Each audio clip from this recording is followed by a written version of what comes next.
तेलंगाना कानून साज असेंबली के इंतखाबात के लिए जुमे को इलेक्शन कमीशन ऑफ इंडिया ने एक गेजेट नोटिफिकेशन जारी कर दिया, जिसके साथ ही 119 अरकान वाली असेंबली के लिए 30 नवंबर को मुनक्किद इंतखाबात के लिए नामजदगियों का इंतकाल भी शुरू हो गया।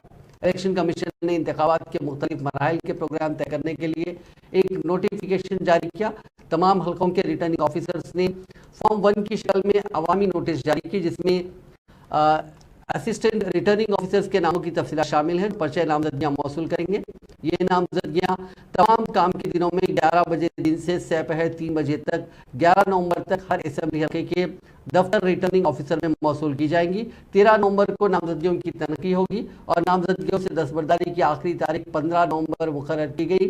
30 नवंबर को रायदही होगी और 3 दिसंबर को वोटों की गिनती होगी। रियासत में हुक्मरान बीआरएस, अपोजिशन कांग्रेस और बीजेपी के दरमियान सैर मुकाबला देखने के लिए लोग तैयार हैं। मुस्तकिल तीसरी मियाद के लिए हुकूमत तश्कील देने के मकसद के तहत बीआरएस ने 116 हलकों से उम्मीदवारों के नामों का ऐलान पहले ही कर दिया। कांग्रेस पार्टी ने भी 100 उम्मीदवारों का ऐलान करते हुए अपनी मुहिम में शिद्दत पैदा कर दी है। बीजेपी ने 3 फहरिस्तों में 88 नामों का ऐलान किया है।